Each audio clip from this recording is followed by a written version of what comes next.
ओ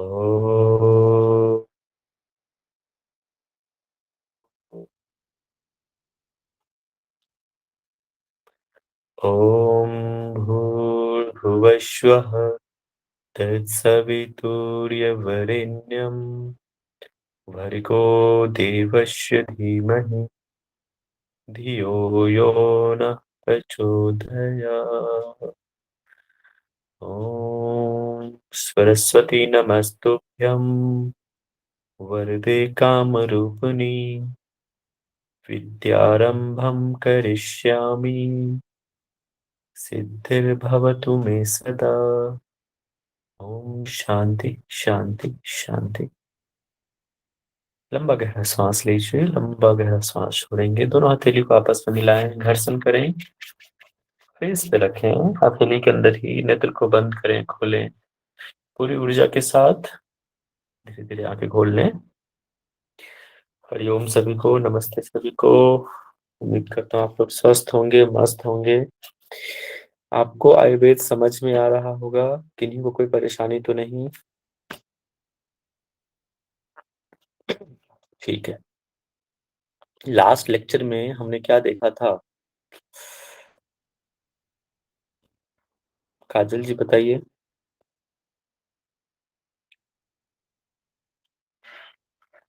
अब मैं जिसका सर बोलूंगा औषधि जी बताइए। सर औषधि के प्रकार पढ़े थे, रस पढ़े थे, रस और पंच महाभूत का संबंध, रस के साथ त्रिदोष का संबंध और द्रव्य पढ़े थे हम्म, और रसों की पहचान कैसे करना है उनका विभाग पढ़े थे, धातु के साथ संबंध पढ़े थे और मल के साथ संबंध पढ़े थे। ठीक है। इसके अलावा इतने ही पढ़े थे ना? रस के गुण भी पढ़े थे सर, 20 प्रकार के जो गुण है। गुण। हम्म, ठीक है। तो आज हम पढ़ेंगे वीर्य के बारे में। इसके बाद विपाक पढ़ेंगे। आप इसके बाद वही पता स्वास्थ्य करके वृत्त आने बोले थे बहुत सर। Ji, thank you. कोई बात नहीं, हम यहाँ बताएंगे। ठीक है, पहले हम वीर्य के बारे में जानेंगे कि वीर्य आखिर होता क्या है। ठीक है, स्लाइड शो करने से पहले मैं आपको वीर्य के बारे में समझा देता हूँ पहले कि क्या होता है। देखो, वीर्य जो है एक सबसे शक्तिशाली शक्तिशाली मतलब औषधियों में एक गुण होता है वीर्य। ठीक है, सबसे शक्तिशाली पाया जाता है, जिसको हम पोटेंसी, इंग्लिश में पोटेंसी कहते हैं। और इसको औषधि मतलब इस औषधि के अंदर ये पाया जाता है और इसको रोग के उपचार के लिए यूज किया जाता है। सबसे महत्वपूर्ण है ये। ठीक है, जैसे कि हम कहते हैं ना किसी की कि भाई ये हल्दी है, या फिर कोई भी औषधि लेते हैं तो इसकी जो तासीर होती है, गर्म है, ठंडा है, या शीत है, या उष्ण है, इस तरह से हम कहते हैं। तो वही तासीर मतलब जो वीर्य का जो डिवीजन होता है, उष्ण वीर्य और शीत वीर्य, हम आगे पढ़ेंगे। तो वीर्य उसको कहते हैं जो सबसे शक्तिशाली होता है और ये गुण होता है। वैसे तो औषधि में कई सारे गुण होते हैं, लेकिन वीर्य जो एक है सबसे शक्तिशाली गुण है बाकी सारे गुणों में। इसीलिए इसको औषधि के रूप में ज्यादा प्रयोग किया जाता है रोगों के उपचार के लिए। ठीक है, और इसका दो भाग होता है, एक उष्ण वीर्य या तो शीत वीर्य। अगर हम कफ प्रवृत्ति के हैं तो उष्ण वीर्य से जो है उसको हम देंगे, या तो और जो पित्त है या फिर वात है उसके अनुसार से, उस इंसान के प्रकृति के हिसाब से, उसके रोग के हिसाब से हम उस वीर्य का चयन करते हैं। ठीक है, कहते हैं ना खांसी हो गया तो हल्दी वाले दूध पी लो ना, तो खांसी समाप्त हो जाएगा। तो हल्दी, इससे क्या समझ सकते हैं कि हल्दी क्या है? उष्ण वीर्य है। ठीक है, तो ये पॉइंट समझ में आ गया। हम स्क्रीन शो करते हैं अभी।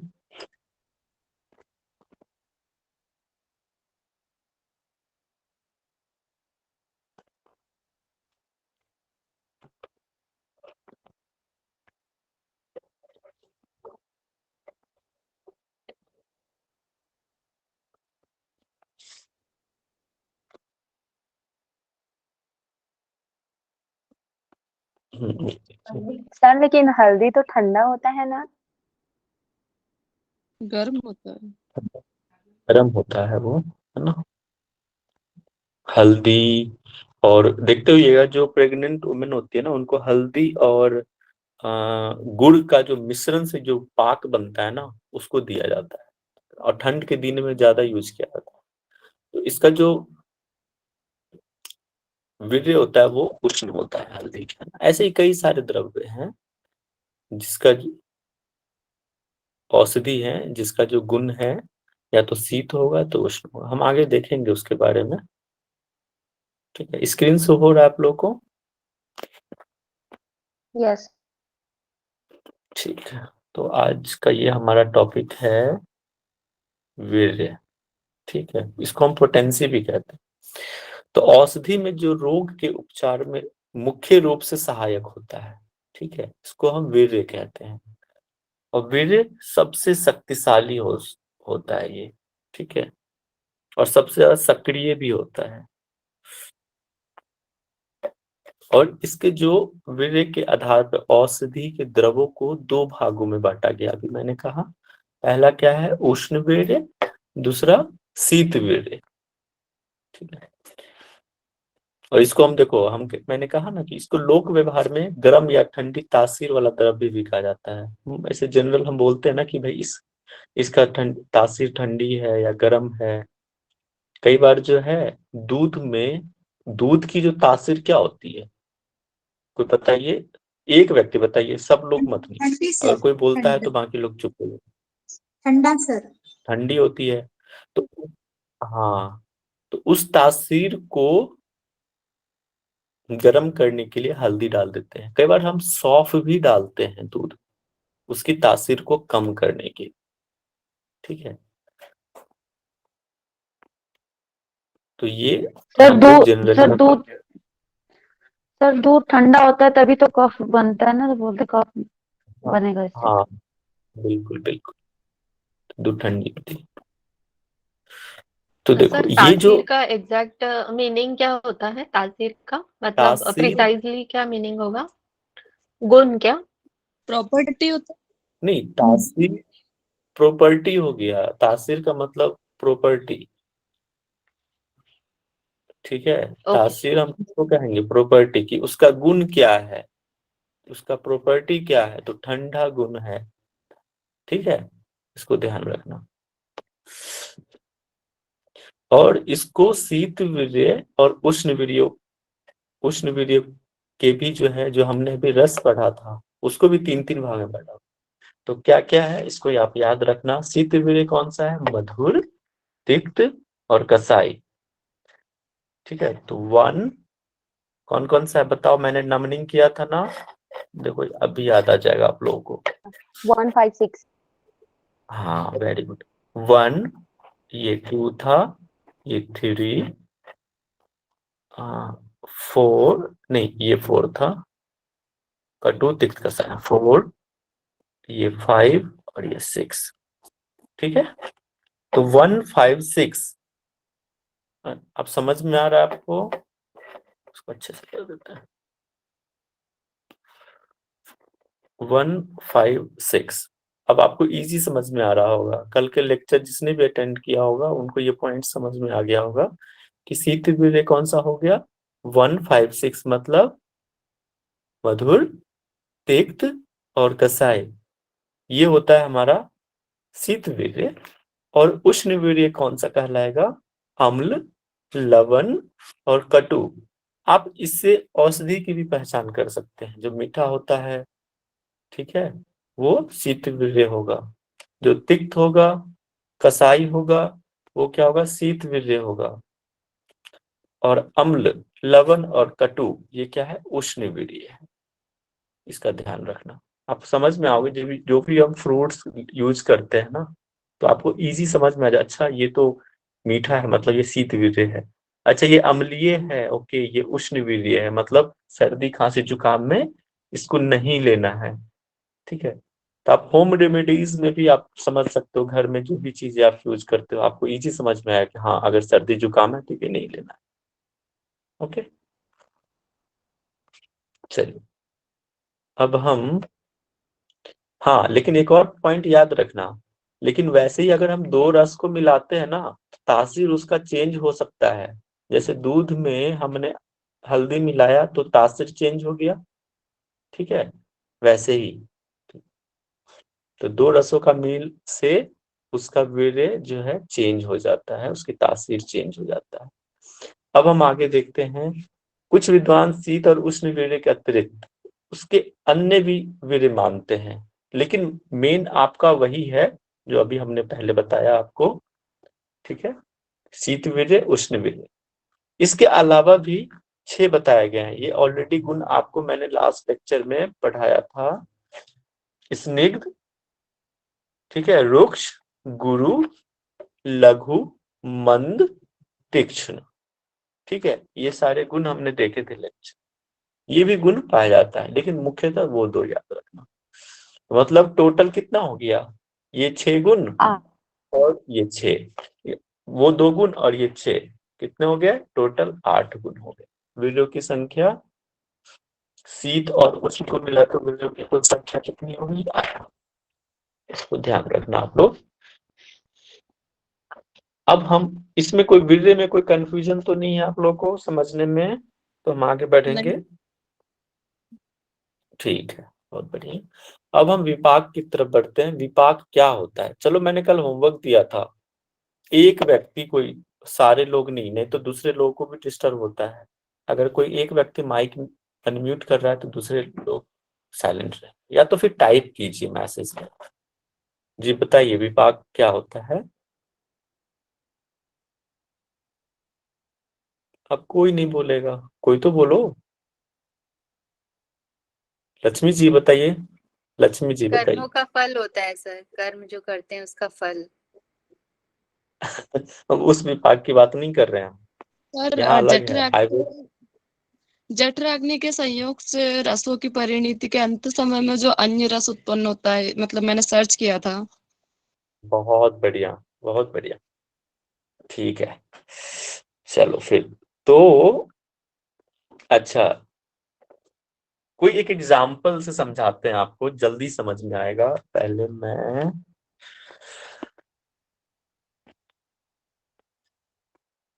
स्टॉप करता हूं, ठीक है। कभी आपने बहुत अच्छे से समझ में आ जाएगा कि विपाक क्या होता है, बहुत अच्छा जवाब दिए हैं। नीम का पत्ता किसी ने खाया है, नीम, जी सर। कैसा टेस्ट होता है नीम का, कड़वा, बहुत ज्यादा ही कड़वा होता है। कड़वा होता है, लेकिन होता है। ठीक है, तिक्त हो कड़वा हो, कसेला टाइप का, कसेला। चलो ठीक है, 3 गुण अभी देख लिया हमने तो, तिक्त, कसैला, ये सब सारे।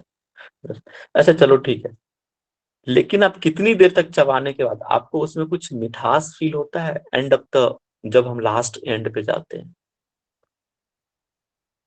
Yes sir.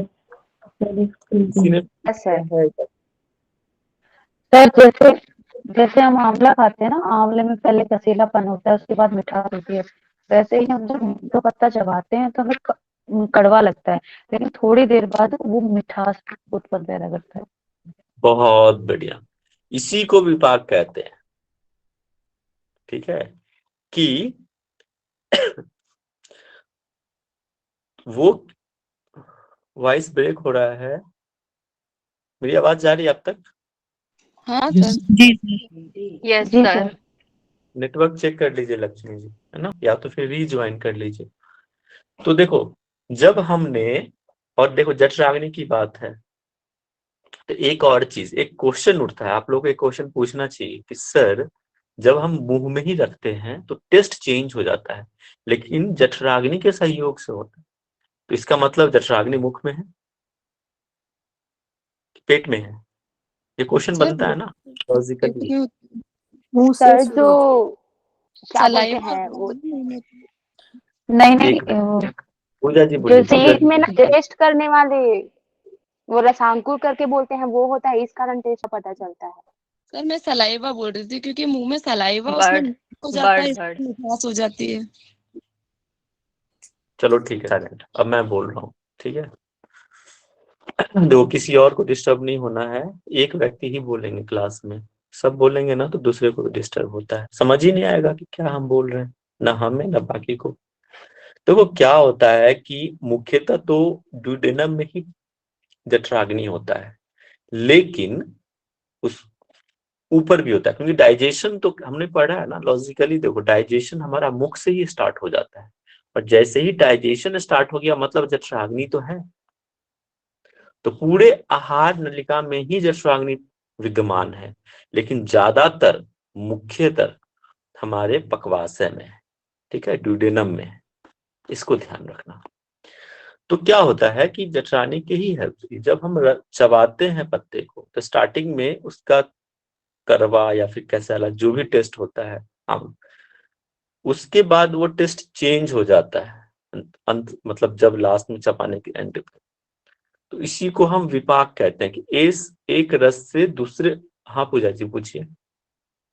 सर क्वेश्चन ये था कि जब वो उसमें पक्वाशय में होता है, मतलब पेट में होता है, हमें मीठापन तो मुंह में लगता है, तो ये ऊपर की तरफ आके मिल जाता है क्या वो नहीं जठराग्नि मैं से? वही तो कह रहा हूँ, वो तो देखो बर्ड्स होते हैं ना, मतलब जीभ में भी इस जो टेस्ट का जो होता है ना, आपने उसमें पढ़ा होगा। टेस्ट हाँ, बड्स। वो पता है, टेस्ट चारों से बर्ड, भाग होते हैं, जीभ के टेस्ट बर्ड्स होते हैं। हाँ, तो उसके वजह से पता चलता है कि ये मीठा है कसैला है। लेकिन जो पाचन की क्रिया होती है ना, वो तो जठराग्नि की वजह से होती है, ये मैं कह रहा हूँ। तो जब हम मुंह में ही डालते हैं तो लार तो रहता ही है, लेकिन जठराग्नि का भी सहयोग रहता है खाना को पचने में। तो विपाक समझ में आ गया आपको कि टेस्ट चेंज हो जाना, ठीक है, एक रस से दूसरे उसमें गुण में चेंज हो जाना। अगर अभी मीठा लग रहा है तो हो सकता है कि अच्छा, एक और एग्जांपल देते हैं। मिठाई खाया आपने, जी सर। कैसा टेस्ट होता है? अनीता जी मीठा। बताइए। मीठा होता है सर। मीठा होता है, पक्का मीठा होता है। गोविंद जी, मीठा होता है। सर मीठा होता है पर थोड़ी देर खाने के हाँ बाद मीठा ही उसमें होता है सर। खटासपन आता है, वो हल्का सा खट्टा लगता है। बिल्कुल सही, बिल्कुल। स्टार्टिंग में जाके कल मिठाई खा के आना आप लोग, ठीक है। मिठाई खा के आना और देखना, टेस्ट करना, उसको चबाना, थोड़ी देर फील करना। हम लोग लेते हैं गपागप खपागप खा लेते हैं, फिर खाने को फील ही नहीं करते हैं। या तो हम मोबाइल में रहते हैं, या तो टीवी पे रहते हैं, या तो फिर बातें करते रहते हैं। खाना को हम फील ही नहीं करते हैं एक्चुअली, ठीक है। तो जब आप खाने को एंजॉय करोगे ना, तब रस का पता चलता है कि भाई इसका रस क्या है। आज अगर आप लोग नहीं खाना खाए हो तो खाना खाना, मिठाई खाना कल करना, चेक करना सच में उसका जो रस है, और मच्छर बहुत, कैसा है उसका रस का टेस्ट कैसा है, ठीक है। मिठाई खाओगे तो स्टार्टिंग में वो मीठा रहेगा, लेकिन जब उसको चबाने लगोगे ना, ठीक है, तो आपको असली रस का पता चलेगा कि वो थोड़ा सा कैसा हो जाता है, खट्टापन में थोड़ा थोड़ा लिटिल बिट आने लग जाता है। टेस्ट चेक करना और फिर कल मुझे बताना, ठीक है। आई एम राइट और wrong, okay, getting my point. So हम पहले अब इसका रीजन क्या है सर? जैसे कि हम नीम का पत्ता खाते हैं तो वो लास्ट में थोड़ा सा मीठा होता है, लेकिन जैसे हम मीठा खाते तो लास्ट में थोड़ा दूसरे टेस्ट में बदल जाता है। इसका रीजन क्या है? यार इतना डीप तो मुझे नहीं है, विपाक। उसमें ये जो बात ही जूसेस है। मिलते हैं ना, सलाइवा नहीं, में जो, और जो जूसेस मिलते हैं वो चेंज कर देते हैं। और बेसिकली जो मीठा आप खा रहे हो वो सिर्फ शक्कर नहीं है, वो किसी और चीज से भी बना है। तो उसमें शक्कर है, तो वो शक्कर तो पहले चली गई, और बाद में जो बेसिक कंटेंट है उसका भी टेस्ट आएगा, प्लस जो सलाइवा जूस मिला है ना, उससे वो चेंज हो जाता है। ये इसको हम ऐसे भी कंटेंट समझ सकते हैं कि जैसे हम कई बार बहुत सारा खाना खा लेते हैं और उसके बाद में जो डकारें आती हैं वो उस खाने के टेस्ट की नहीं होती, वो कुछ अलग होती हैं। तो जो अम्ल जिसे मिल जाता है ना, HCl, वो उसकी डकारें आती हैं। बहुत बढ़िया, ओके। बहुत बढ़िया। ठीक, समझ गया गोविंद जी। जी जी, इस थैंक यू तरह सर। का अगर कोई भी किसी के पास नॉलेज है, जानकारी है, तो वो शेयर कर सकते हैं ना। ढाकरे अलग है लेकिन चबाने के टाइम ही फील होता है, तो वो किस लिए है? मतलब ढाकरे नहीं हुआ लेकिन चबाते चबाते फील हो रहा है, उसका रस परिवर्तन हो उसका रहा है। अदिति जी डाइजेशन तो वहीं से शुरू हो गया, चबाते चबाते ही तो वो होता है स्टार्टिंग में ही, उसको उसी समय से फील होने लग जाता है। ठीक है, डाइजेशन उसी समय से शुरू हो जाता है। ठीक है, चलिए आगे बढ़ते हैं। और इसके भी भेद हैं, विपाक के भी 3 भेद बताएंगे, इसको 3 प्रकार बताएंगे। एक तो अम्ल अम्ल होता है, मधुर और कटु, 3 इसके जो है भेद है। और इसका डीप में उतना पूछेगा नहीं, इतना डीप आप लोग मत जानो, लेकिन ये सिर्फ जानो कि इसका 3 भेद है, मधुर, अम्ल और कटु। और विपाक क्या होता है, इस तरह से टेस्ट चेंज होता है, ये माइंड में रखना, समझने का प्रयास कर। हम तो स्लाइड शो करते हैं। सर इसको भी तो कर्म फल से वो कर सकते हैं ना, कि हमने कर्म किया उसका फल मिल रहा है, मतलब हमारे चबाने के बाद जो रिजल्ट मिल रहा है वही तो हुआ ये। आपको समझ सकते हैं, लेकिन वो अलग चीज है, वो है ना, कर्म फल जो है इससे कोरिलेट नहीं कर सकते हैं आप। लेकिन ठीक है, अगर आपको समझना है उस तरह से तो आप समझ लीजिए।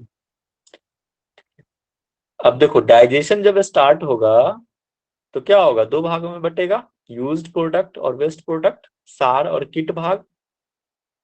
ठीक है, देखो जठराग्नि के संयोग से, जठराग्नि के संयोग से द्रवों के पाचन के समय जो अन्य रस उत्पन्न होता है उसे क्या कहते हैं, विपाक।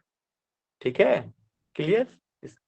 पाचन की अंतिम अवस्था में द्रव्य का सार, अब जो डाइजेशन हो गया है, अंतिम अवस्था में 2 भागों में बटेगा, एक भाग क्या, सार का, दूसरा कीट का, मतलब मल भाग अलग अलग हो जाता है। मल के भाग के अलग हो जाने पे सार भाग केवल रस के रूप में रह जाता है। अब सार भाग वो जो है किस रूप में रह जाएगा, रस। और इसके 3 भेद बताए। और ये द्रव, हाँ कुछ कह रहे हैं कोई,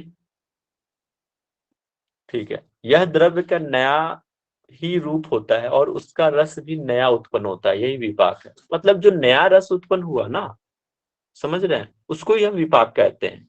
जैसे मधु, मतलब मीठा खाएं और लास्ट में कड़वा आ गया, फिर खट्टा आ गया, जो भी टेस्ट आया उसको हम विपाक कहते हैं। क्लियर। या फिर मीठा खाना ये खाया और लास्ट में लवणीय हो गया या फिर करवाहट आ गया, जो भी टेस्ट आया एंड में, उसको हम विपाक कहते हैं। रस के आधार पर विपाक के 3 भेद हैं। कौन सा, मधुर फर्स्ट, सेकंड अम्ल, तीसरा कटु। ठीक है, विपाक के 3 इस तरह से, इसको याद रखना। इसमें ज्यादा डीप पढ़ने की जरूरत नहीं है आप लोगों को, इतना बस काफी है पढ़ना। ठीक है, अब हम पढ़ेंगे ऋतुचर्या। ठीक है, ये वीर्य और विपाक समझ में आ गया आपको। जी सर। Yes sir. अब ऋतुचर्या हम पढ़ेंगे, उससे पहले मैं स्क्रीन स्टॉप करूंगा और पीठ पूछूंगा। चलो नेक्स्ट टॉपिक है अब हमारा दिनचर्या, ऋतुचर्या, रात्रिचर्या। लास्ट ही है, इसके अलावा और जो ज्यादा कुछ है नहीं। स्वास्थ्यविद है ना, टॉपिक है हमारा स्वास्थ्यविद। देखो, सुबह के उठने से लेकर जो साइकिल होता है ना, 24 आवर्स का साइकिल, ठीक है, उसमें ही दिनचर्या और रात्रिचर्या होता है। और ऋतुओं के अनुसार जो हो वो ऋतुचर्या। अब ऋतु के हिसाब से समझ लो कि जैसे ठंडा है तो ऋतु के अनुसार से आहार, विहार, विचार सब कुछ चेंज हो जाता है। ठीक है। अब खाना खाते हो, ठंड के दिनों में अलग अलग तरह के खाना खाते हो, गर्मी के दिनों में अलग तरह के खाना खाते हो, ठीक है, बरसात के दिनों में अलग तरह के खाना खाते हो ना।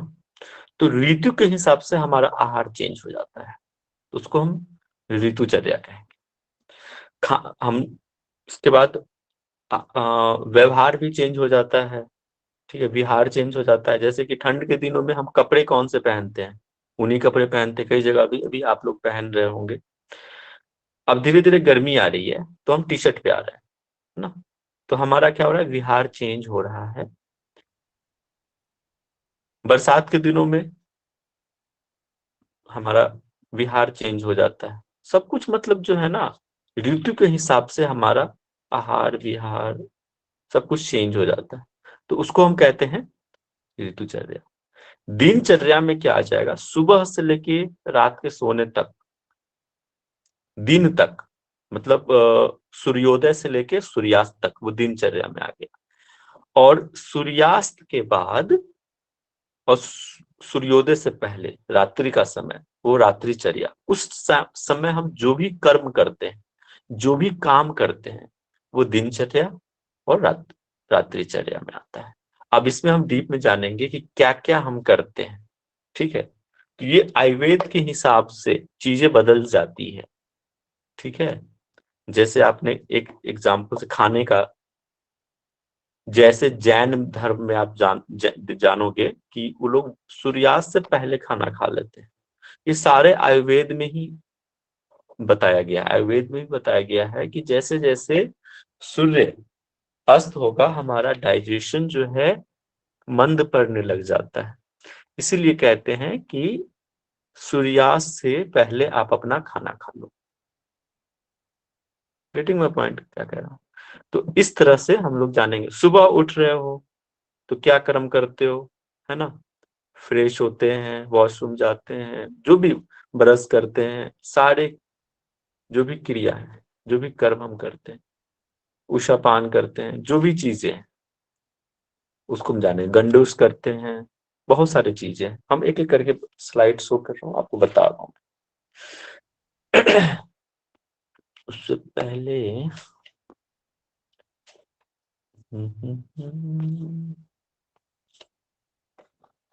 एक और स्लाइड है, ये देखो, ये दिख रहा है आपको, स्क्रीन दिख रहा है, आयुर्वेदिक क्लॉक। मेरी आवाज जा रही है? स्क्रीन शो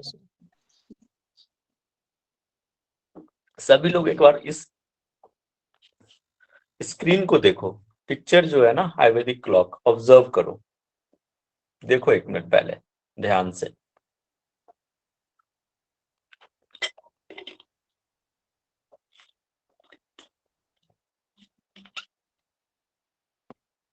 समझ में आ रहा है?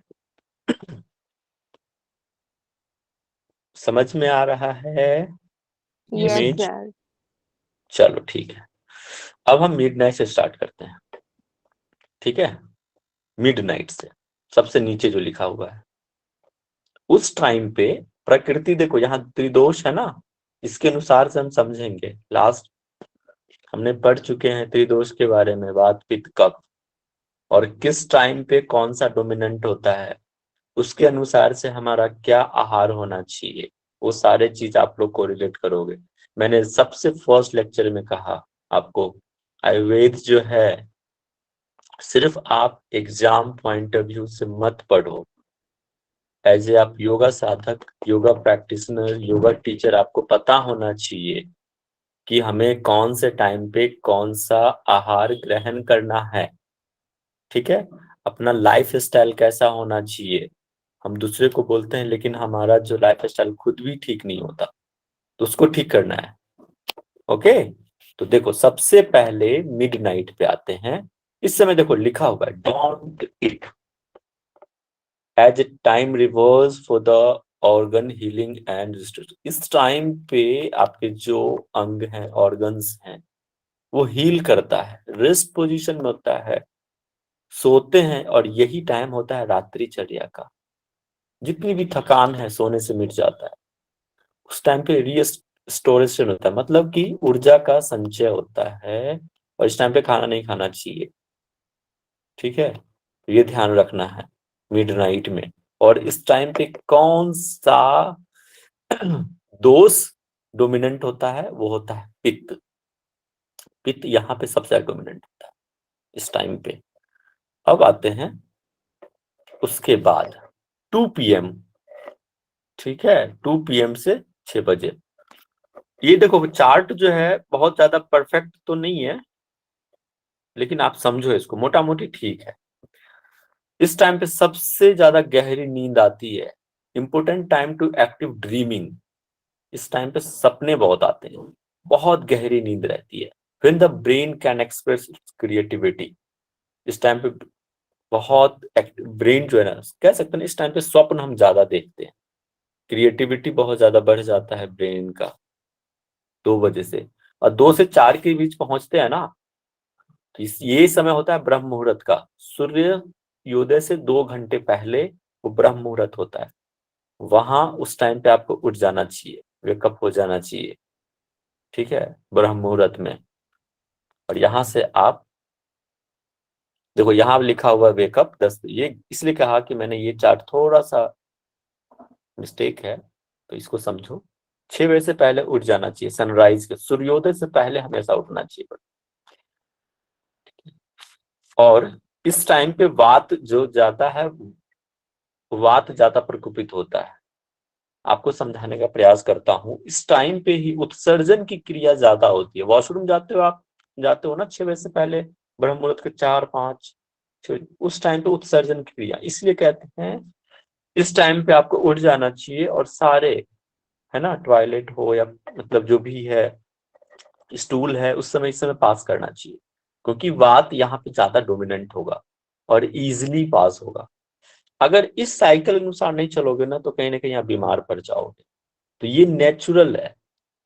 ठीक है, इस तरह से चलना चाहिए। और सनराइज 6 बजे, wake up in the first 2 hour of the very slow. इस टाइम पे आप कफ जो होता है मॉर्निंग के टाइम पे 10 बजे से पहले, 6 से 10 के बीच, कफ जो होता है जो बहुत डोमिनेंट होता है उस टाइम पे। आप एक्सरसाइज करो, जो भी योगा करना है योगा कीजिए, एक्सरसाइज कीजिए, और अपने जो रूटीन को यहाँ से बढ़ा सकते हैं।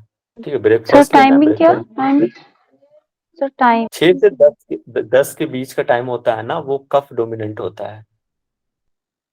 ठीक है, इसके बाद 10 के बाद आता है पित्त। ठीक है, इस टाइम पे आपको अपना लंच कर लेना चाहिए, मतलब 12 बजे के आसपास, दोपहर के बाद। Eat your largest meal of the day as digestion strong. सबसे ज्यादा डाइजेशन इस टाइम पे होता है, नून के टाइम पे। इस टाइम पे इसलिए हम हैवी खाना खा लेते हैं। ठीक है, पित्त पित्त यहाँ डोमिनेंट होता है दोपहर के टाइम पे, क्योंकि जो सूर्य है सबसे चरम उस पे रहता है। और मिडनाइट में जो रहता है उस टाइम पे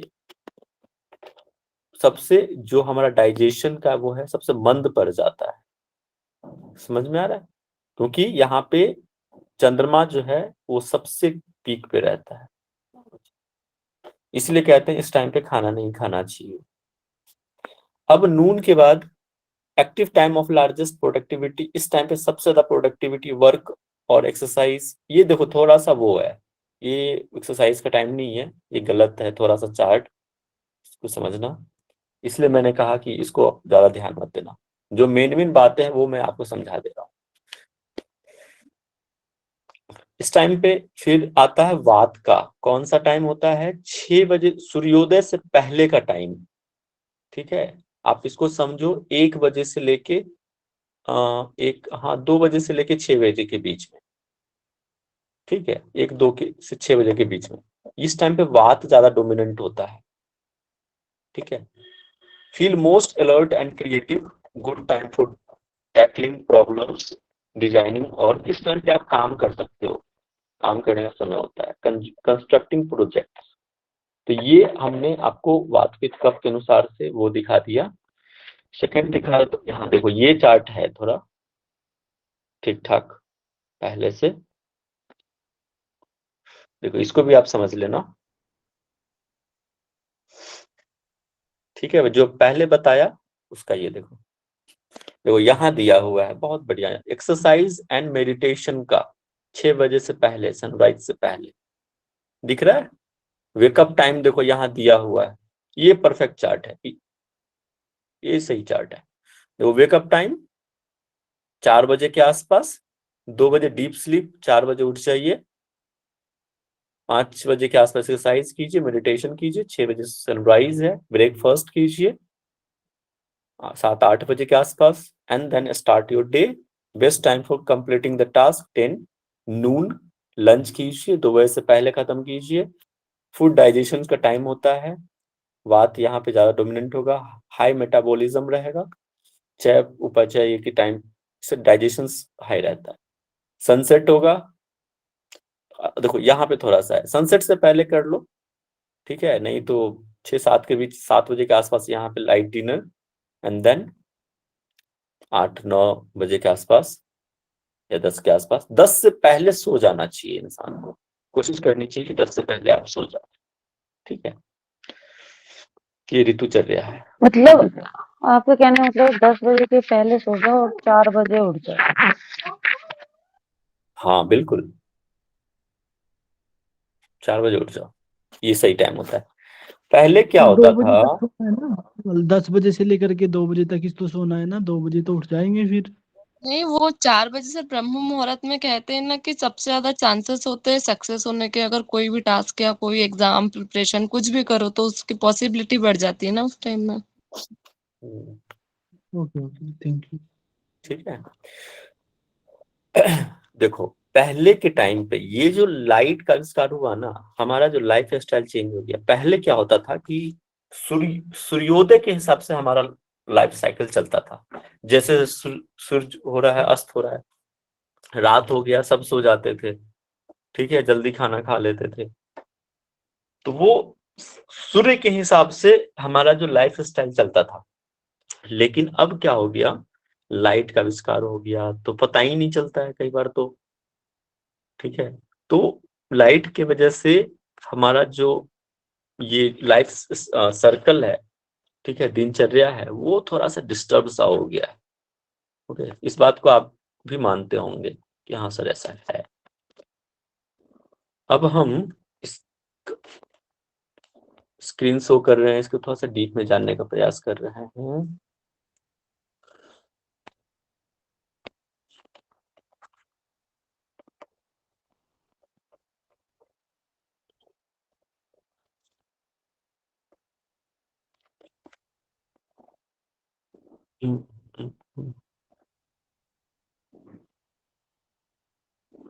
इसमें शायद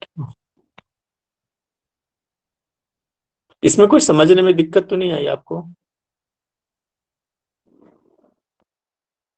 नो सर। ठीक है, चलो पहले एक और स्लाइड मैं शो कर देता हूँ इसमें।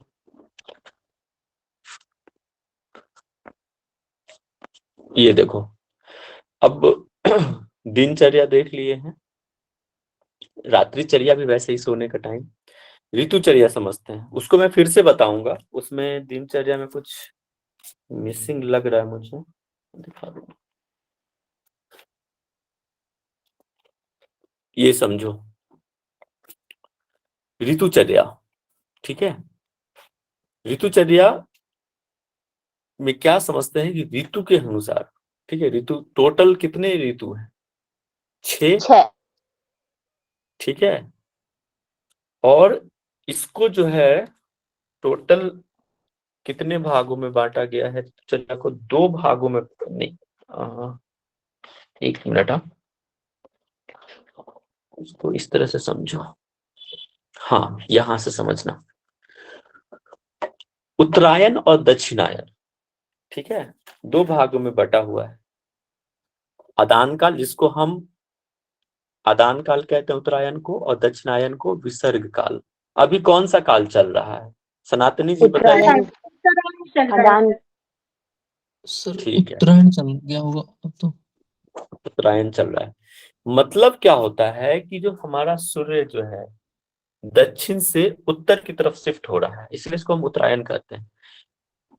उत्तर और अयन, अयन का मतलब होता है सूर्य की स्थिति।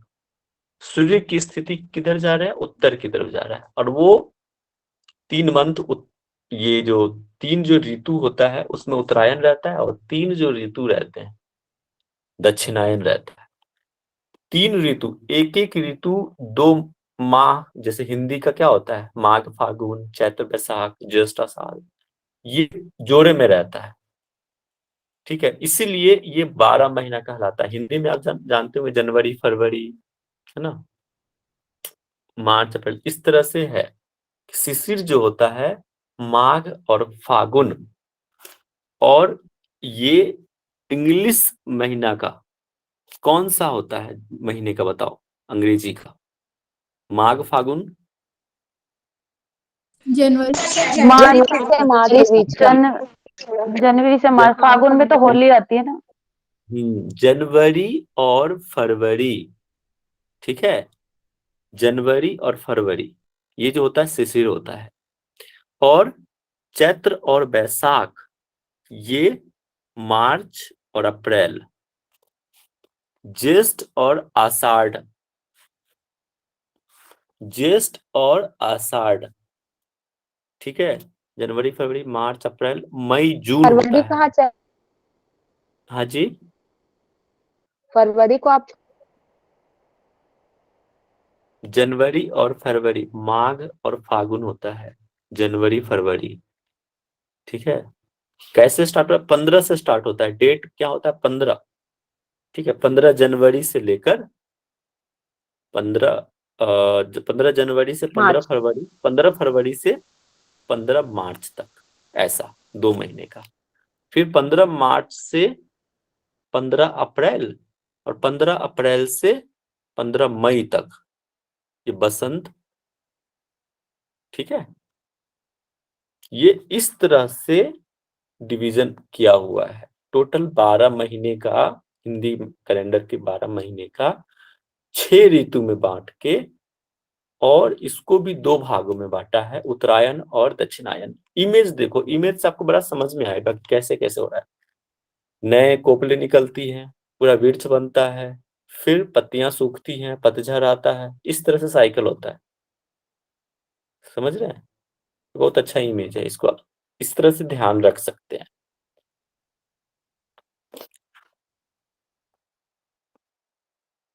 यहाँ देखो, ये इमेज में आपको क्लियर हो जाएगा।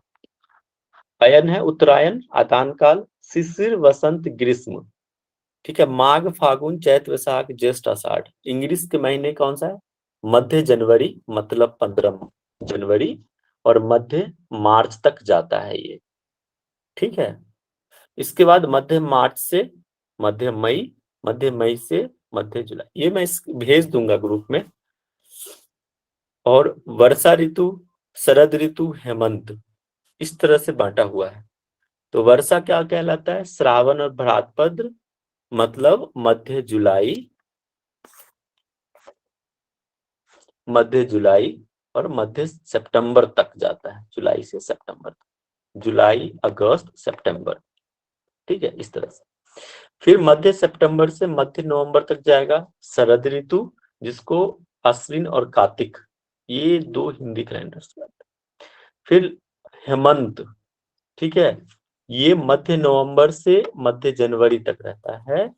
और इसमें कौन सा 2 महीना आएगा? मार्गशीर्ष और पौष। ठीक है, इसमें बहुत ठंड रहती है इस टाइम पे। ये दक्षिणायन हो गया और ये उत्तरायण हो गया। ये आपको समझ में आ गया। ये चार्ट सिर्फ ऋतु और हिंदी, ये मराठी भी में रहता है और हिंदी में भी रहता है, ये इसके बाद पंच महाभूत, इसको समझना कौन सा रहता है। पंच महाभूत इस टाइम पे वायु और आकाश का डोमिनेंसी रहता है। इस टाइम पे रस तिक्त, गुण लघु शीत और दोष वात। ठीक है, इस टाइम पे। इसके बाद वसंत, वायु और पृथ्वी कसाई रस, गुरु और सित ये गुण, और कफ डोमिनेंट इस टाइम पे। कफ ज्यादा डोमिनेंट होता है इस टाइम पे। ग्रीष्म में पित्त डोमिनेंट होगा और अग्नि और वायु। देखो ये आप याद रख लोगे ना, वात, तो ऑटोमेटिकली पंच महाभूत याद हो जाएगा। इसको कोरिलेट करना। वात किससे बना हुआ है? पहले मैंने बताया था कि वात कौन दो पंच महाभूत से है? वायु और आकाश से। ठीक है। कफ वायु और पृथ्वी। पृथ्वी और जल से है ना जल कफ है, तो। जल है। ये गलत है, ये गलत है, ये मिस्टेक है, ये गलत है। वही मैं सोच रहा था, ये तो गलत है। यहाँ जल होगा, जल होगा। ठीक है, इसको ध्यान है। पित्त, पित्त हो गया अग्नि और वायु। ठीक है, सर इसको ध्यान अग्नि रखो। और जल होता है ना पित्त। अग्नि और जल होता है। हाँ, ये चार्ट गड़बड़ एक एक मिनट रुक जाओ, मैं थोड़ा सा चार्ट, ये सर गड़बड़ लग रहा है। गूगल हाँ, सर गूगल में से देख के बढ़ा दो, कोई बात नहीं, गूगल वाला चार्ट निकाल दो। ये कि मैंने गूगल से ही डाउनलोड किया था आज, मैं देखा नहीं, इसको ऑब्जर्व नहीं किया। चलो चलो, इसको इग्नोर करो, मेन ये याद रखना। लेकिन यहाँ वही होना चाहिए। मैं इसलिए चार्ट देख रहा हूँ। रुक जाओ, मैं बुक है मेरे पास, एक मिनट रुक जाइए। सर नीचे सही लिखा हुआ है वात पित्त कफ का। शिशिर, शिशिर में नहीं, इसमें भी पृथ्वी अग्नि वात बोला है। मैं वात एक तो मिनट, मेन हल्का होता है कर। ये ठीक है, रस ठीक है। एक मिनट। तिक्त, कषाय, कटु, अम्ल, वर्षा ऋतु, वर्षा नहीं, अम्ल तो वर्ष, अम्ल, शरद, शरद में लवन। ठीक है, हेमंत, मधुर, ये ठीक है। ठीक है, रस ठीक है। इसके बाद संचय, दोष जो है शिशिर, ये गड़बड़ है। कफ, ये ठीक है।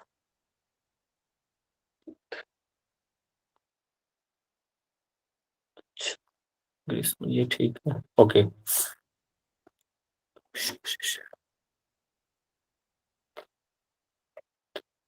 ये ठीक है, दोष भी ठीक है।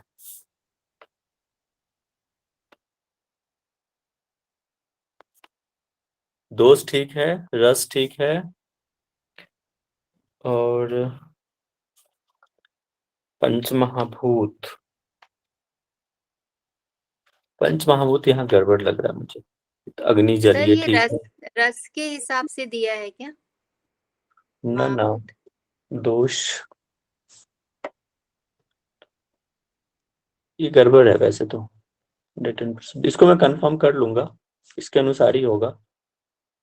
ठीक है, एक बार मैं कंफर्म करके कल बता दूंगा इसको। ठीक है, क्या है। वैसे मुझे तो 110% लग रहा है ये गड़बड़ है।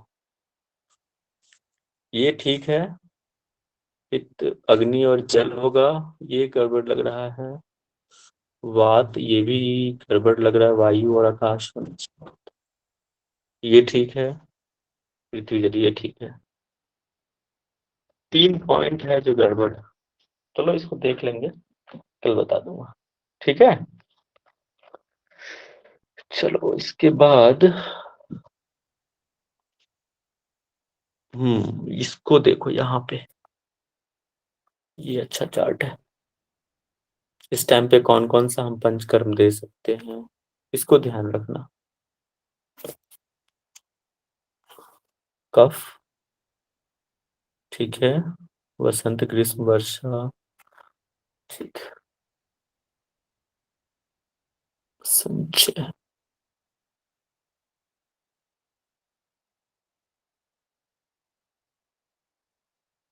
ये ठीक चार्ट है, इसको भी देख लेना। वो वाले चार्ट को हम थोड़ा सा एक बार फिर से 3 जगह मिस्टेक लग रहा है मुझे, ठीक है। तो ये था, इस टाइम पे पंचकर्म बताया गया है कि कौन सा पंचकर्म देना चाहिए, वमन, वस्ती और विरेचन। तीनों में देखो, शरद में विरेचन, वर्षा में वस्ती और वसंत ऋतु में वमन। और इसमें अवॉइड किया गया है ग्रीष्म के टाइम पे और हेमंत के टाइम पे, ठीक है। और ठंड के टाइम, ज्यादा गर्मी और ज्यादा ठंड में और शिशिर में, इस टाइम पे नहीं देना चाहिए कोई भी पंचकर्म। और कहा जाता है कि उस टाइम पे आपको षटकर्म क्रिया भी नहीं करना चाहिए, खासकर शंख प्रक्षालन, ये सब षट क्रिया जो वो शंख प्रक्षालन खासकर समझिए, तो वो नहीं करना चाहिए, ठीक है। जो ज्यादा गर्मी हो और बहुत ज्यादा ठंड हो।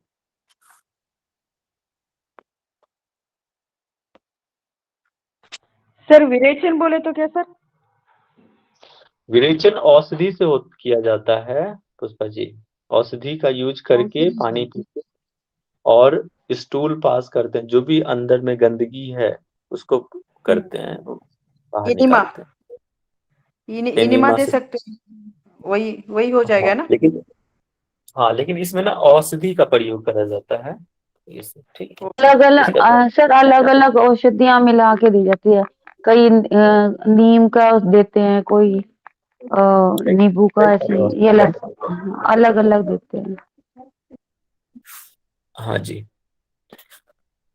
इसके बाद 1 मिनट मैं पुराना वाला स्लाइड देखता हूँ उसमें क्या है।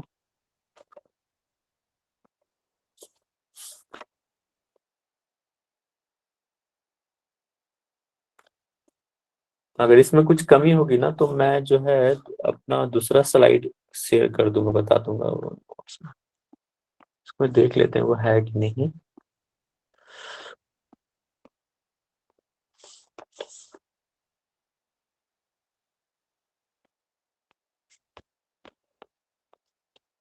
दिनचर्या, अच्छा हाँ देखो यहाँ पे, बहुत बढ़िया, यही मैं ढूंढ रहा था। देखो, शरीर के मन में दोष, आगे था ये, है ना। तो स्वास्थ्य वृत्ति, दिनचर्या और ऋतुचर्या, स्क्रीन शो हो रहा है आपको? Yes sir. हाँ जी। हाँ, इसको तो बस 2 मिनट और दे दीजिए। आयुर्वेद का प्रमुख उद्देश्य क्या है? स्वस्थ व्यक्ति की स्वास्थ्य की रक्षा करना और रोग का बचाव करना। जो रोगी है, ठीक है, उसको रोग मुक्त करना और स्वस्थ व्यक्ति की स्वास्थ्य की रक्षा, ये 2 उद्देश्य जो है आयुर्वेद का है।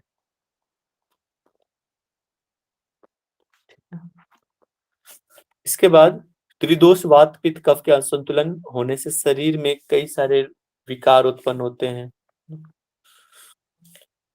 यदि दोष साम्य अवस्था में रहता है तो स्वस्थ रहेगा, और साम्य अवस्था में नहीं है तो दोष उत्पन्न करेगा।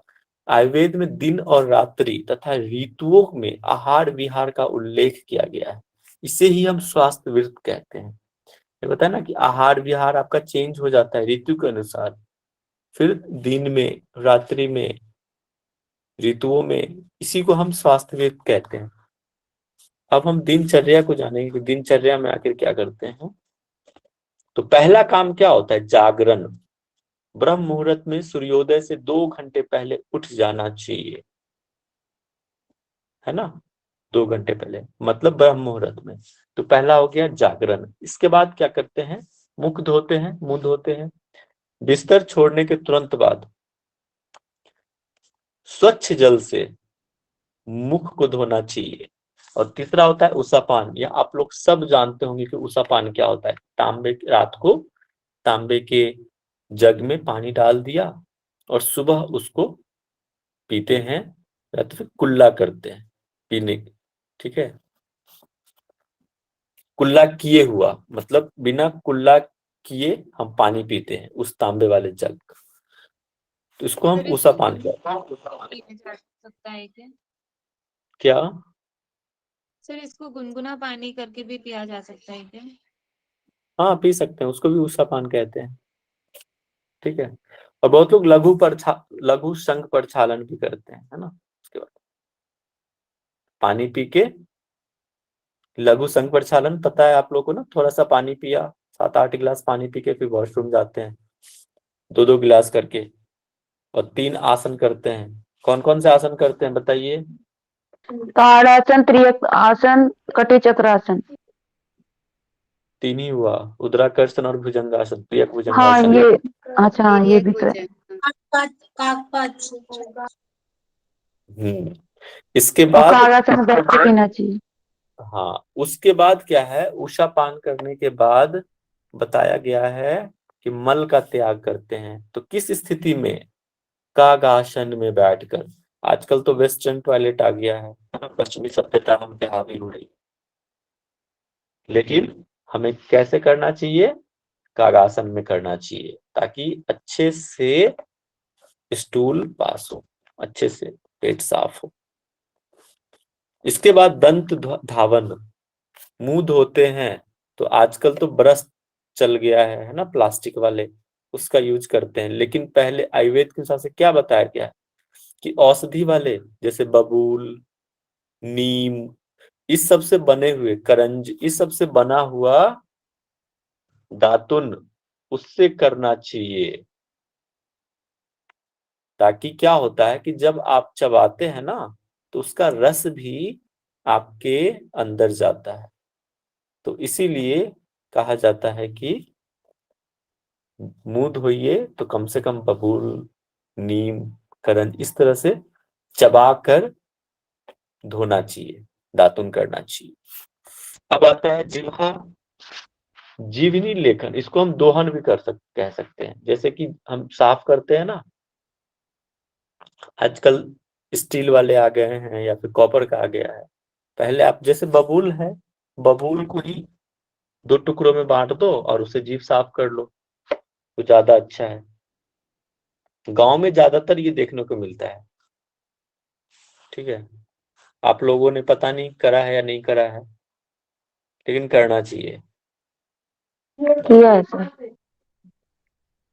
ठीक है, इसके बाद आता है गंडूस धारण। गंडूस मतलब क्या होता है कि जो सरसों का तेल है, तिल का तेल है, उसको मुख में रख के कुल्ला करना या फिर घुमाना मुख में, दाएं बाएं, उससे दांत साफ। पहले क्या होता था ना कि सरसों के तेल में नमक डालकर और फिर हम उंगली से दातुन कर, मतलब धोते थे, अच्छे से साफ करते थे। सर लेकिन जब ये करते हैं तो आंखों में आंसू क्यों आते हैं? बहुत मिर्ची लगती है। तो अब उसमें क्या पाया जाता है सरसों के तेल में? प्याज खाते हो, प्याज काटते हो, आंख से आंसू कैसे गिरता है? उसके अंदर ऐसे तासीर होते हैं, अंदर इसे जलने वाली चीज रहती है, जिससे आंखों में आंसू आ जाता है। ठीक है, ओके सर। उसके बाद आता है, हाँ, उसके बाद आता है अंजन। आजकल सिर्फ, पहले क्या होता था कि पुरुष भी लगाते थे काजल, जिसको आप सुरमा कहते हैं ना। सुरमा पता है? किसी को पता है सुरमा क्या होता है? हाँ सर। हाँ जी सर, लगाया है। गाना है ना, सुरमा बटोरे, सुना है गाना? चलो, तो अंजन जो होता है, काजल लगाना आंखों में, लोग पहले सुरमा लगाया करते थे रात के टाइम पे। तो उससे क्या होता था, आंखों की रोशनी बढ़ती थी। ठीक है, आंखों में तेज आता था अंजन लगाने से, सुरमा लगाने से, इसलिए कहते हैं काजल आदि लगाना। इसके बाद नस से कर्म करते हैं। ये कोविड के टाइम पे बहुत फेमस हुआ था, अनु तेल। करा है आपने यूज, किसी ने अनु तेल का यूज? जी सर। अनु, ठीक है, नाक में डालते अनु तेल, पतंजलि का मिलता है, आप पतंजलि स्टोर पे मिल जाएगा। जो नोस्टल से रिलेटेड सांस लेने में दिक्कत आए ना, अनु तेल डाल लो, बहुत अच्छा, नाक क्लीन हो जाता है, साफ हो जाता है और अच्छे से सांसें आती है। तो ये बादाम, रोगन और गाय का घी का भी प्रयोग किया जाता है नाकों में। सर ये अणु तेल किसका होता है? अब ये बनता है, अब जैसे कि बादाम का कोई ऐसे औषधियों से ही बनता है ये। अनु तेल जो होता है ना, औषधि से बना जाता है, और अनुतेल के सर तो जगह इसको पे क्वांटिटी कितना होनी चाहिए इसकी? 1-2 बूंद, बस 1-2 बूंद काफी है, नाक में डालते हैं। सर बच्चों की कैसे और छोटे बच्चों के जो नॉस्ट्रिल्स ब्लॉक हो जाते हैं ना, तभी भी ये घी डालते हैं गाय का, तो वो ओपन हो जाते हैं नॉस्ट्रिल। ओपन हो जाता है, बिल्कुल ठीक है। बादाम रोगन तेल हो गया या फिर गाय का घी हो गया, तो नस्य कर्म में इसको हम प्रयोग में लाते हैं। इसके बाद आता है धूमपान, ठीक है। जो भी इलायची, चंदन, तेजपत्र आदि के गंध से निर्मित धूम को जलाते हैं। आप पूजा पाठ करते हो ना, तो उस टाइम पे भी हम जलाते हैं उसको, धूम वूम जलाते हैं। तो इस तरह का जलाना भी, उसका पान करना, उसको सूंघना, ठीक है, उसको धूमपान कहा जाता है। इसके बाद क्षौर कर्म, नाखून, बाल आदि की सफाई करना, उसको क्षौर कर्म मानते हैं। नाखून काटना, बड़े बड़े बाल नहीं रखना, साफ रखना, साफ सुथरा, तो ये क्षौर कर्म। अभ्यंग मतलब मालिश करना, ठीक है। इसमें कई प्रकार के अभ्यंग में आते हैं। शिरो अभ्यंग मतलब सर का मालिश, कर्ण अभ्यंग मतलब कानों का, पादाभ्यंग मतलब पैरों का, इस तरह से। इसके बाद व्यायाम, जिस क्रिया से शरीर में श्रम या थकावट उत्पन्न हो उसे व्यायाम करते हैं। व्यायाम करते हैं, उपटन लगाते हैं, महिलाएं ज्यादा लगाती है उपटन। बेसन, तिल का तेल, दही, दूध आदि से शरीर का मालिश करते हैं, उसको उपटन लगाना कहते हैं। स्नान, ऋतु के अनुसार से स्नान करना चाहिए, याद रखना, ठीक है। शरीर के तापमान के हिसाब से उसके अनुसार से स्नान करना चाहिए, उस तरह से स्वच्छ जल से स्नान करना चाहिए। वस्त्र धारण, स्वच्छ, सुंदर और सौम्य वस्त्र धारण कीजिए। कॉटन का हो, सूती कपड़ा हो, स्वच्छ हो, सुंदर हो, उस तरह के वस्त्र धारण करना चाहिए। इसमें और वो क्या बोलते हैं, ये भी बताया गया है कि आप कुछ आभूषण धारण कर सकते हैं। इसके बाद महिलाएं जैसे करती हैं, उसका एक्यूप्रेशर पे बहुत इफेक्ट पड़ता है, हमारे जो शरीर पे एज एक्यूप्रेशर के जैसे काम करता है। पायल पहनना, गले में पहनना, हाथों में पहनना, कान में, ये सब चीज भी पैर के धारण उंगलियों करते में डालते हैं ना सर वो। हैं। बिच्छी डालते हैं, बिछिया कहते हैं जिसको, पैर की उंगलियों में भी डालते हैं। सबका अपना अपना रोल। कमर बंद करते हैं, पहले पुरुष भी करते थे, मतलब कानों में, देखते हैं आजकल भी पहनते, फैशन हो गया, कानों में फिर या तो गले में चेन, और सर वो तो आंखों में, तगड़ी पहनते ना, तगड़ी। हाँ जो भी है, तो इस तरह से। इसके बाद भोजन प्रकृति के अनुसार, ठीक है, जिस प्रकृति में उस तरह का आहार विहार होना चाहिए, मैंने बताया था, तो उस तरह से आहार आप लोगे। ठंड के टाइम पे किस तरह की आहार होनी चाहिए, गर्मी के टाइम पे कैसा होना चाहिए, इसका ध्यान रखना है। अब रात्रिचर्या, रात्रिचर्या में जो ये भी दिनचर्या का ही अंग है। जो रात में हम जो काम करते हैं ना, जो भी हम रात में काम करें, वो रात्रिचर्या के अंतर्गत आता है। खासकर रात्रिचर्या में सोना और ब्रह्मचर्य का पालन करना आता है रात्रिचर्या के अंतर्गत, ठीक है। देखो, रात में खान पान और आचार व्यवहार, ये सब, तो ये समझ में आ गया आपको, दिनचर्या, रात्रिचर्या, सारा चीज। ये ज्यादा डीप में उतना नहीं आता है, लेकिन याद रखिएगा। इसके बाद ऋतुचर्या, विभिन्न ऋतुओं के आचरण में योग्य आहार विहार, इसको ऋतुचर्या कहते हैं। एक वर्ष में 3 मौसम होते हैं, गर्मी, शीत, वर्षा, 3 मौसम, और तीनों को ही 6 ऋतुओं में बांटा गया है, इसको ध्यान देना। गर्मी, शीतकाल और वर्षा, 3 मौसम होते हैं, इसको ध्यान देना। इसको अच्छे से, एक क्वेश्चन पूछा जाता है इससे, ऋतुचर्या से क्वेश्चन आपका बनता ही बनता है, इसको अच्छे से पढ़ना। पहला होता है गर्मी, दूसरा शीतकाल, तीसरा वर्षा ऋतु, ठीक है। और इसको 6 भागों में बांटा गया है, 4-4 कर। वसंत पहला ऋतु, दूसरा ग्रीष्म, मैंने इमेज में पहले भी दिखा दिया, फिर से रिपीट हो रहा है आप लोगों का। तीसरा वर्षा, शरद, शिशिर, हेमंत, ये सारा जो है 6, ये जो 6 है 6 ऋतु हो गए। और भारतीय कैलेंडर के हिसाब से, मतलब इंडियन कैलेंडर के हिसाब से 2-2 मास में ये बटा हुआ है। चैत्र बैसाख, ज्येष्ठ आषाढ़, श्रावण भादो, अश्विन कार्तिक। मैं कल पूछूंगा अच्छे से, माघ से पौष, माघ फागुन, इस तरह से बटा हुआ है। ठीक है, ये सर थोड़ा सा गड़बड़ इसके हिंदी नाम भी आएंगे क्या? हिंदी तो आ सकता है, याद कर लेना। यहाँ से स्टार्ट हो जाता है ना, माघ फागुन से जनवरी फरवरी। देखो ये यहाँ से स्टार्ट, ये थोड़ा सा गलती हो गया है, इसको यहाँ से समझना। 15 जैन से 15 मार्च। क्या हो गया?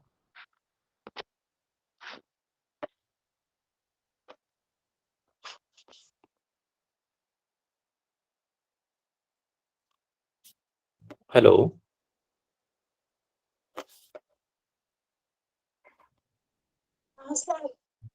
आवाज आ ठीक है, रही है सर। ठीक है, ओके ओके। बस 2 मिनट दे दीजिए, ये टॉपिक खत्म ही हो गया है, फिर हम कल। तो ये इस तरह से आप याद रखना। 15 जैन से 15 मार्च। पिछले वाले स्लाइड वो मैं शेयर कर दूंगा, इसको ध्यान रखना, उसमें क्लियर है। और ये अच्छे से समझ में आएगा आपको, इस तरह से याद करोगे तो। इन ऋतुओं के आधार सूर्य की गति है, जिसे अयन कहते हैं। स्टार्टिंग में मैंने बता दिया है, अयन 2 प्रकार के हैं, उत्तरायण, दक्षिणायन। आदान काल, विसर्ग काल, सूर्य की उत्तर की गति उत्तरायण, सूर्य की दक्षिण की गति दक्षिणायन। देखो, सूर्य की उत्तर की ओर गति उत्तरायण होता है। माघ से आषाढ़, शिशिर से ग्रीष्म, इस आदान ये होता है इस टाइम पे उत्तरायण में। और इसे आदान काल भी कहते हैं। आदान काल का होता है ग्रहण करना। इस काल में सूर्य की किरणें प्रखर और हवाएं तीव्र, गर्म और रुक्ष होती है। ये पृथ्वी के जलीय अंश को सोख लेता है। गर्मी का टाइम होता है इस टाइम पे, जो अब आने वाली है। शारीरिक शक्ति कम हो जाती है, यहाँ पे दुर्बलता आने लग जाता है ना। गर्मी में देखिएगा जल्दी हम थक जाते हैं। दक्षिणायन, इसी का जस्ट रिवर्स, सूरज की गति दक्षिण की ओर होती है। श्रावण से पौष, ठीक है, श्रावण से लेके पौष तक दक्षिणायन होता है, जिसमें वर्षा ऋतु, शरद ऋतु, हेमंत ऋतु आता है दक्षिणायन में। इसे विसर्ग काल भी कहते हैं। इस समय सूर्य की किरणें मंद, विसर्ग काल मतलब डाउन होना। इस टाइम पे क्या होता है कि सूर्य की किरणें मंद हो जाता है, सौम्य हो जाएगा। वातावरण में जलीय तत्व की वृद्धि हो जाती है।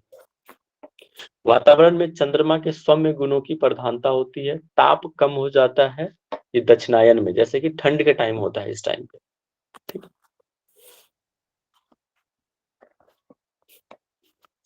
देखो, वातावरण के शीतल होने के कारण औषधियों और खाद्य पदार्थों में स्निग्धता आ जाती है। स्निग्धता का मतलब क्या होता है बताइए, एक व्यक्ति माइक अनम्यूट करके। चिकना। इसमें मनुष्य एवं अन्य प्राणियों की शारीरिक शक्ति, ठंड के टाइम में हम ज्यादा एनर्जाइज्ड फील करते हैं।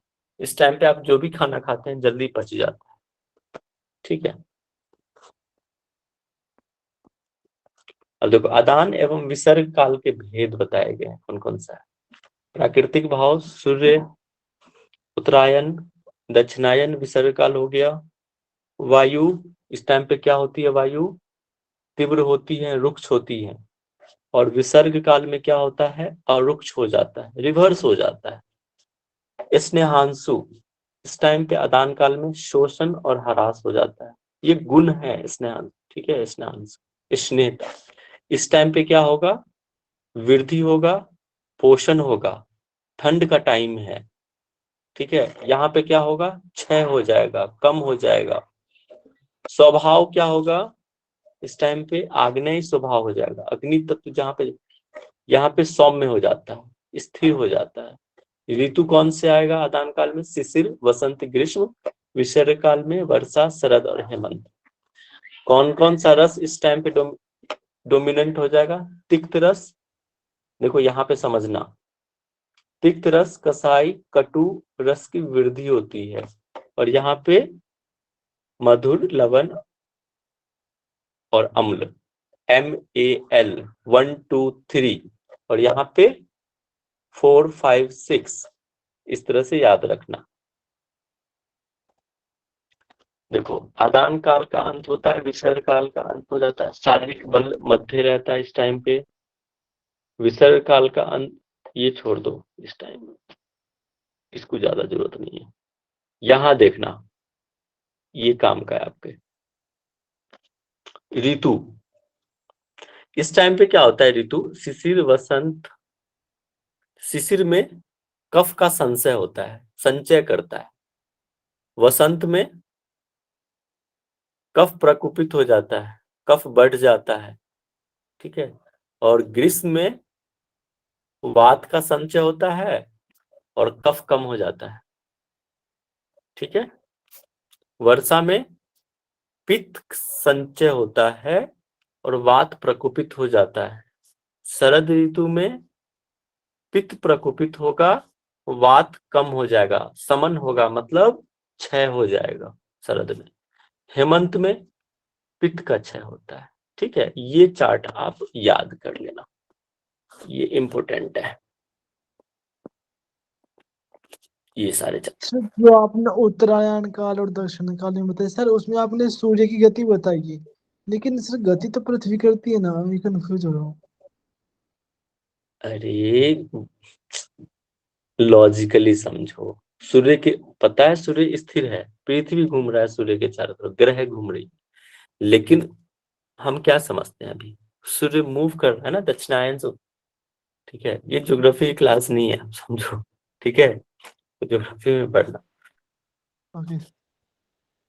आप समझो मूव करता है, सूर्य की गति जो है उत्तर से शिफ्ट हो जाता है दक्षिणायन की तरफ, इसलिए दक्षिणायन। दक्षिण से उत्तर की तरफ शिफ्ट होता है तो उत्तरायण, है ना।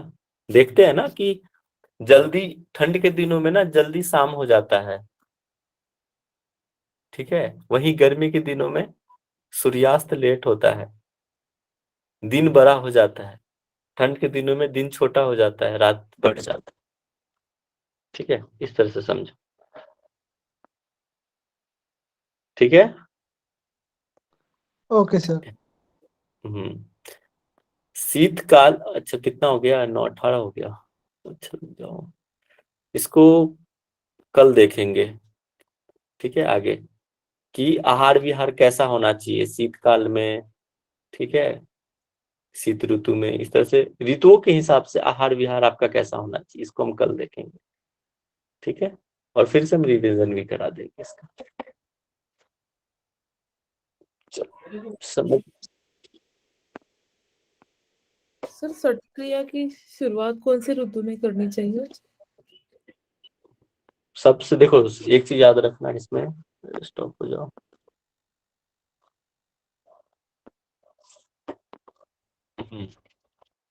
छठ क्रिया जो होता है ना, हमेशा ध्यान रखना कि ज्यादा ना ठंड ना ज्यादा गर्म, नॉर्मल ऋतु उस टाइम पे करना चाहिए, ठीक है। चलो कुछ क्वेश्चन पूछ लेता हूँ। सब लोग भाग रहे हैं, लेट हो रहा है क्या? थोड़ा जी समय सर। तो, चलो ठीक है, कल पूछूंगा क्वेश्चन आते ही। सबसे पहले शांति पाठ करते हैं। लक्ष्मी जी शांति पाठ करा दीजिए।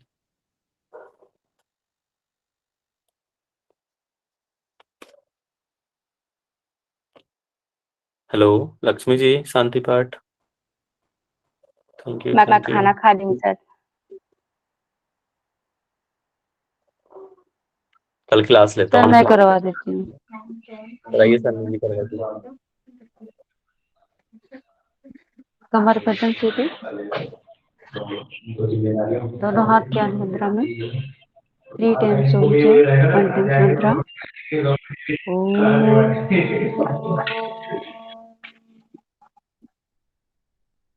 ओम।